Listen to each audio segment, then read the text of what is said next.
I'm good. How y'all doing? Perfect. All right, we got Brandon Johnson here for everybody. Hit the raise your hand function. We'll start with questions. We'll start with David Ubben and then go to David Pascal. Hey, Brandon, you've been here a while. You've been in a lot of different offenses. What has all that change been like from the receiver's perspective, and what has it been like to have a second consecutive year in the same offense as a receiver? It's been kind of cool to have some kind of normalcy going on. Like you said, it's my second year with Coach Chaney. And we've had quite a few offensive coordinators and different play calling styles and things of that nature in this offense for a while now. So it's been nice to have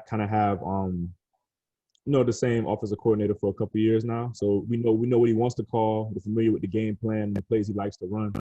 So from a receiver standpoint, it allows us to kind of play a little faster and kind of get things going. Brandon, when you look at your game the other night, your first big catch, Tennessee hadn't done a whole lot offensively till you had that one-handed catch. And then you think about your second big one, South Carolina had pulled even 24-24. How nice is it to when you kind of look back, just the impact a big catch can have on a game and the fact you had two of them? It feels great just knowing I can help my team. And that's really what it's all about.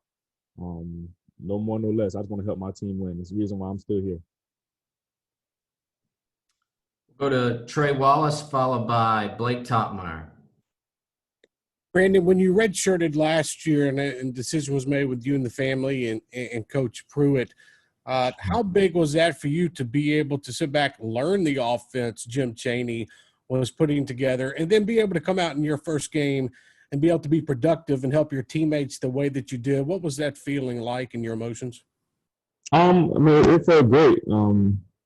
It was a kind of a sigh of relief, kind of knowing that I made a correct decision, because it was a difficult decision to sit down and make with my family and Coach Pruitt. But I feel like it worked out for the best, and I just look forward to continue to help my team. Yeah, Brandon, kind of a similar question, a follow-up, I guess, to what Trey was asking about. When you did decide to redshirt last year and come back, was Saturday sort of the type of thing you were envisioning, when you made that decision? Were you envisioning, coming back and having a big role this year and making the type of performance you had Saturday? Yeah, that's always something you envision. Even as a football player in any circumstance, you always dream of just making big plays and really just being able to help your team. So, it's a blessing. I thank God that I'm able to do so. And if I can ask one more, can you take us through the one-handed catch there and just take us through that play and what that was like from your perspective? Oh, it was cool, man. It was real cool. I lost the ball for a little bit in the lights. So, I lost for a second, finally came back down, I found it. I was okay, cool. And I was able to get a hand on it. And, yeah, that's it. We'll go to Vince Ferrara, followed by Austin Price.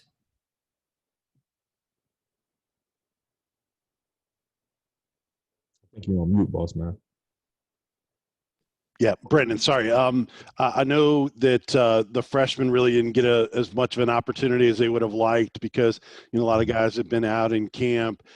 Talk about the rest of the guys that really contributed in that South Carolina game, like Velus and, Palmer with that touchdown. How did you guys feel like you performed as a group? I feel like we did some good things. We put some good things on tape during that game, but we're not satisfied at all. We know we can play a lot better than what we did, just breaking down the film and looking at it. So, we're hungry, man. We're hungry just to come back out and make a big improvement from week 1 to week 2. Brandon, you go back to your, 2017, you missed the fastball from JG against South Carolina there down near the goal line.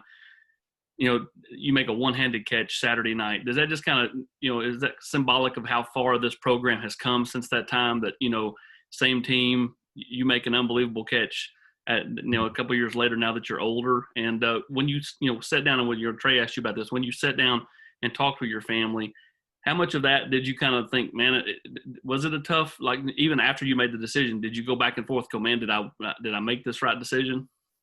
Yeah, it was never just it was always a tough decision. Just from a football player's perspective, it's hard to just watch your brothers go out there and play every Saturday. So that was that was always hard. So I always wonder, like, man, like, am I doing the right thing? Am I making the right decision? But I mean, hey, I feel like I leaned on God with this decision, leaned on God and my family, and I feel like, you know, I can't have any regrets if I do that. So You've seen, to follow up, you've seen kind of how much this program has grown since 2017. Just can you speak on, you know, where you guys were then, not to look back, but I mean, just how far you guys have come? yeah, I mean, I think the proof is in the game that you guys just saw. I mean, we have come a long way from that point, and I feel like we're really close as a team, and I think we really know how to play with one another. So I think we look good, really good. Go to Gustavo and then to Kellyanne.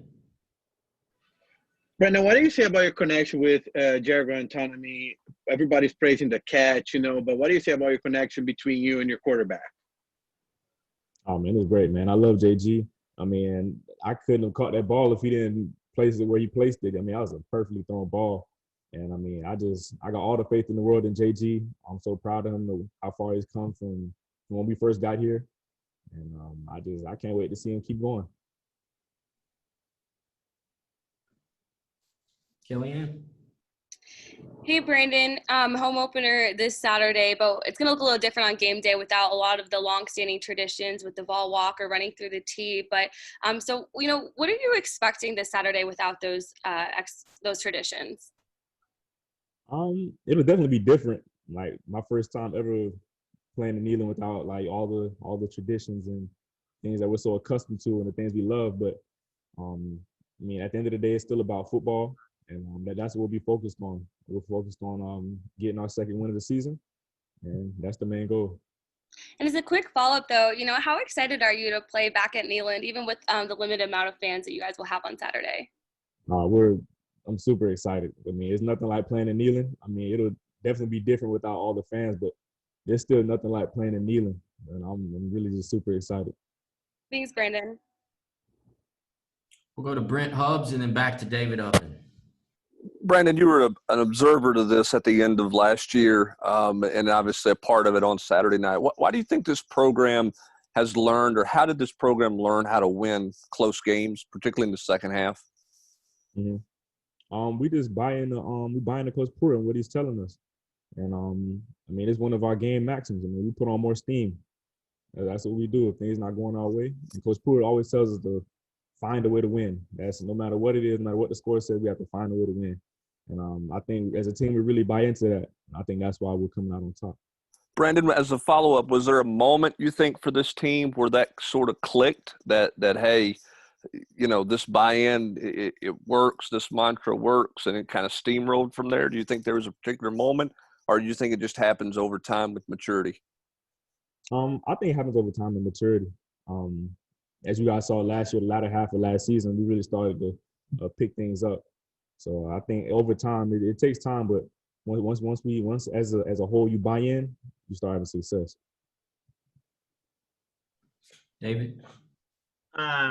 Brandon, what was from your experience, what was the biggest difference in taking a road trip for a game during a normal season versus during a pandemic during this season? I would probably say all the health precautions that we have to take. So everything that we practice around the facility, around the complex with social distancing and wearing your mask and things of that nature. I mean, it's all the same thing on the road. So I mean, it does kind of slow things down from like an operating standpoint, from just moving around from point A to point B. But I mean, it's doable. Yeah, it's not too bad, but it does kind of slow things down a little bit. All right, Rick Rousseau and then Brent Hubbs.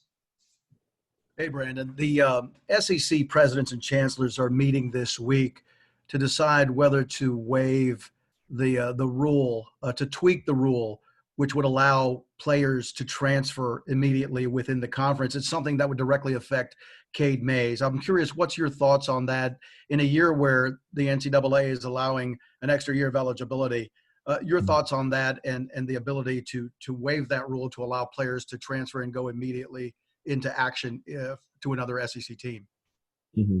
I didn't really know too much about what was going on with that, but all I do know is that we support Cade Mays 100%, and he want him out here, but playing with us as soon as possible. So, however we can get that done, I think that needs to happen. So we're behind Cade 100%.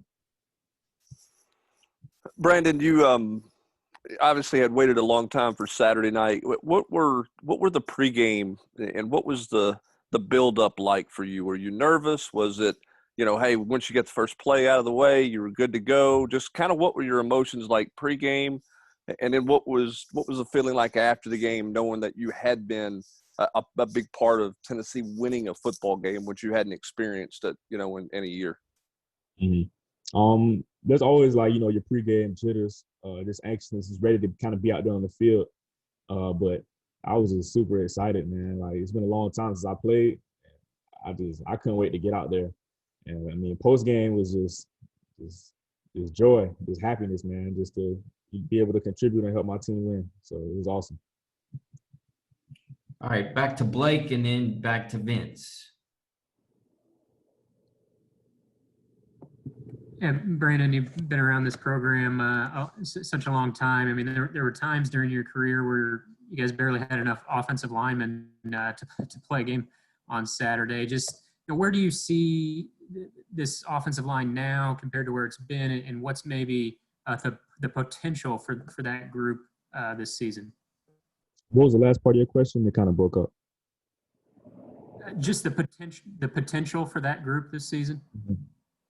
Oh man, the sky's the limit for offensive line group right now. I mean, I got 100% faith in them. They look good every day, practice, game time, and we have an O-line full of leaders, man. They really know what they're doing, and they're always guys we can look up to and look towards and try to match their energy.